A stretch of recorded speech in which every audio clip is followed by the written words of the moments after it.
महाराष्ट्र में शिवसेना, कांग्रेस और एनसीपी के गठबंधन वाली सरकार क्यों गिरी? साल 2019 में अजीत पवार बीजेपी के साथ क्यों चले गए थे? फिर शरद पवार ने पूरी स्थिति को कैसे संभाला था?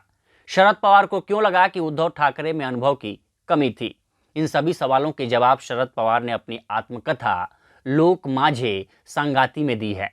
साल 2019 की घटना को याद करते हुए शरद पवार ने अपनी किताब में लिखा है कि उन्हें 23 नवंबर 2019 को सुबह 6 बजे एक कॉल आया। वो ये जानकर चौंक गए कि अजीत पवार के साथ 10 एनसीपी विधायक राजभवन में हैं। शरद पवार ने उन विधायकों को फ़ोन किया और पता चला कि उन विधायकों को बताया गया था कि शरद पवार ने बीजेपी को समर्थन देने वाली एनसीपी की बात मान ली है। शरद पवार ने अपनी किताब में लिखा है कि मैंने तुरंत उद्धव ठाकरे को फ़ोन किया और उनसे कहा कि अजीत ने जो कुछ भी किया है उससे मुझे कोई लेना देना नहीं है।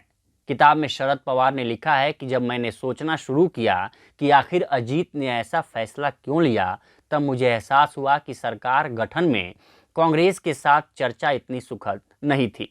उनके व्यवहार के कारण हमें हर रोज सरकार गठन पर चर्चा में दिक्कतों का सामना करना पड़ रहा था।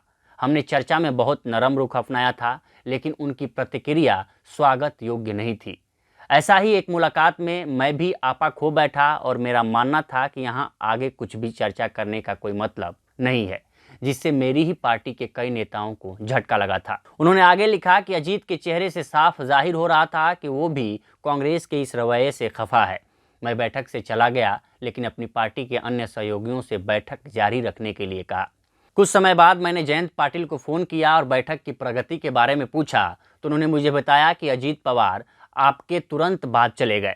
पवार ने लिखा, मैंने नहीं सोचा था कि उस समय से कुछ गलत होगा। इस तरह के विद्रोह को तोड़ने के लिए और सभी विधायकों को वापस लाने के लिए तत्काल पहला कदम उठाया। वायबी चाहवाड़ केंद्र में मैंने बैठक बुलाई। उस बैठक में 50 विधायक मौजूद रहे, इसलिए हमें विश्वास हो गया कि इस बागी में कोई ताकत नहीं है। पवार ने अपनी किताब में उद्धव ठाकरे की अपरिपक्वता पर भी बात की है।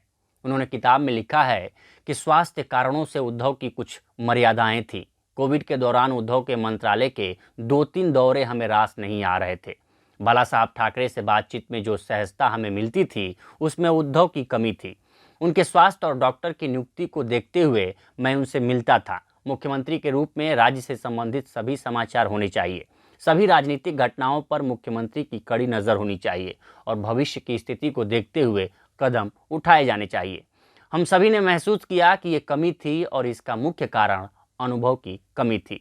लेकिन एमवीए सरकार गिरने से पहले जो स्थिति बनी थी, उद्धव ने कदम पीछे खींच लिए और मुझे लगता है कि उनका स्वास्थ्य इसका मुख्य कारण था। शरद पवार ने एमवीए सरकार के गिरने पर भी अपनी किताब में बात की है।